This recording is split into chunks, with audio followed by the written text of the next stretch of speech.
1934 was a rather sad year for British music. Three composers died in succession: Elgar, Holst and then Delius. And when Delius died, there was quite a bit of press coverage, but what the press coverage said was he was a rather neglected British composer.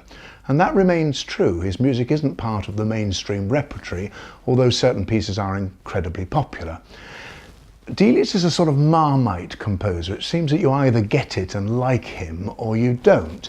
And I have some very great musical friends who just dismiss him out of hand.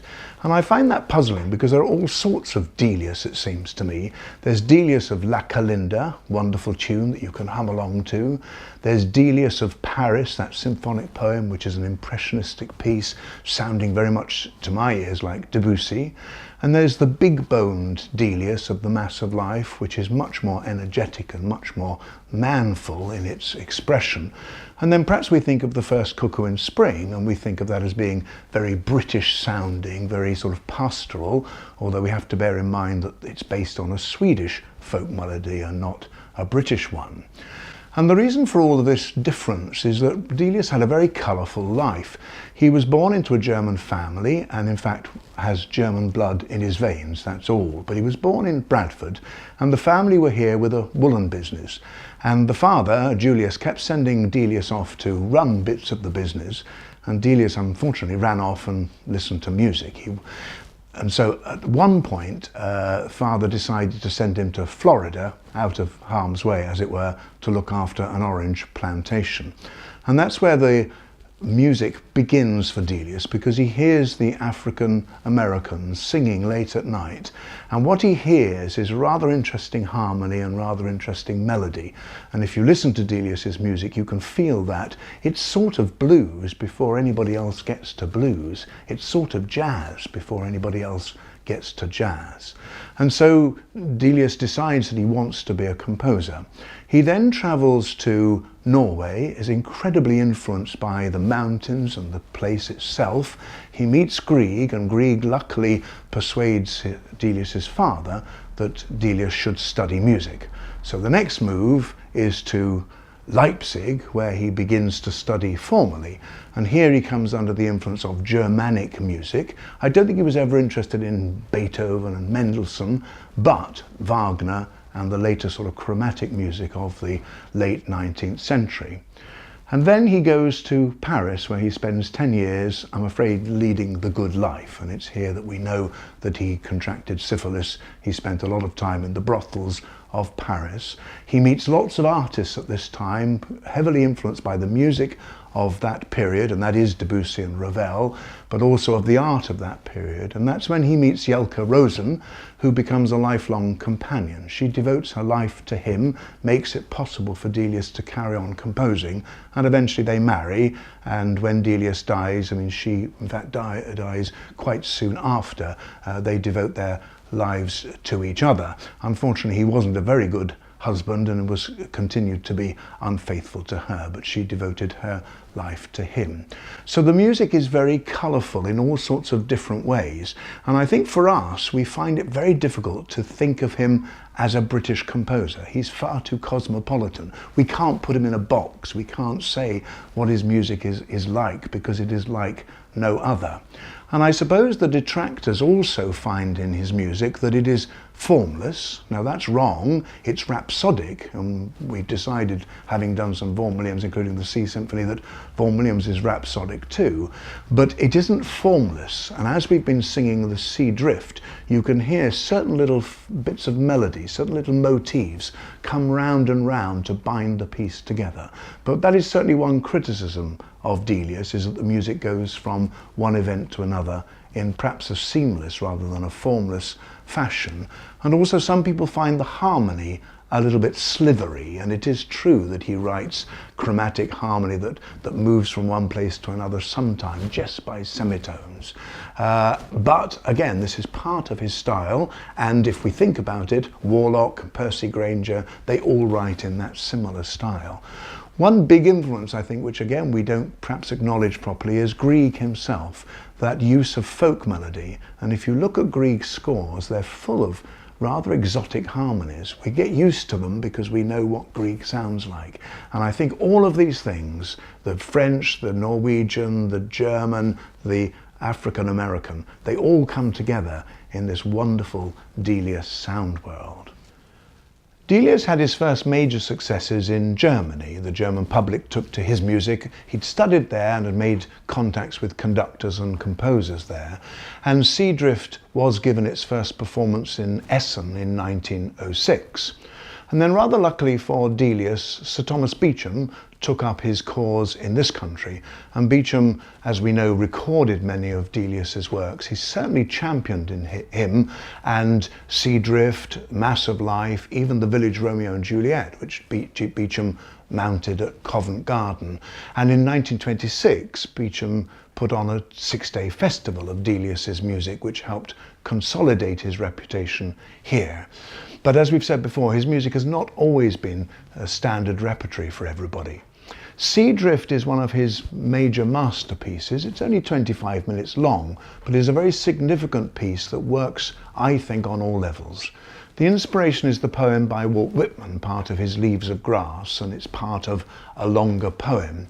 And it tells the story of Whitman as a boy watching the nest of 2 birds, and one day the she-bird doesn't come back, and the male bird keeps returning to the nest, waiting for his partner to return. And there's something very poignant about the poem, and there's something about Delius and the way he responds to some of the stories which he got involved in that makes me think he was a very emotional man. Perhaps this is tying with his desire to go to the brothels. He is looking for love. He's looking for some way of expressing the sort of sorrow perhaps of his love. With Elgar, although he lived with her all those years, we don't think that marriage was consummated. There were certainly no children, and that's possibly because he knew he had syphilis, but also possibly because he found it very difficult to make relationships, and therefore identifying with the bird that is left with no mate. And also, I'm very aware, having done the Village Romeo and Juliet, that story of the 2 children who are not allowed to marry because their families have fallen out with each other. There's something very poignant about those stories and something very soulful in the music that Delius writes. At the beginning of Seadrift, and this music comes at the end, you hear just the rocking motive, which is of the waves lapping gently to the shore. It's probably worth saying that Beecham made lots of corrections in the scores of Delius and put in lots of dynamic marks. And that's partly because Delius didn't bother himself, because he heard very few of his pieces. He had hardly any chance to have performances, and it seems that he felt that it wasn't necessary to put all that detail in. And so these days we have scores which have been tampered with, as it were, by Beecham, and it might be an exercise to go back to the original manuscripts and take some of that detail away. The chorus begin. They are sort of narrators, but it's interesting learning this with the chorus, because although they start off singing, the baritone soon takes over, and as the baritone takes over, the choir just quietly sort of disappear. And from then onwards, they comment, they interject, they come in and out of the texture. And you can feel that Delius is using the chorus in a different way. It's nothing like the Elgar, it's nothing like Dream of Gerontius. The chorus is part of texture. And perhaps one other point to make about Delius and his musical style, and Seadrift particularly, and I know somebody has made this point, I think it's Anthony Payne, that Delius is music of the moment. He doesn't think along this way. It's not, I mean, he does write tunes, but it's not the tune that's important, it's the moment as it's happening. And each of those moments might be in a different key. That makes it quite hard for the choir, who have to pitch notes from one to another, perhaps in a non-melodic way. But it's all about texture and the event. And Seadrift, despite all those moments and event, still hangs together as a wonderful story. For a long time, Elgar had wanted to set O'Shaughnessy's poem, The Music Makers, to music.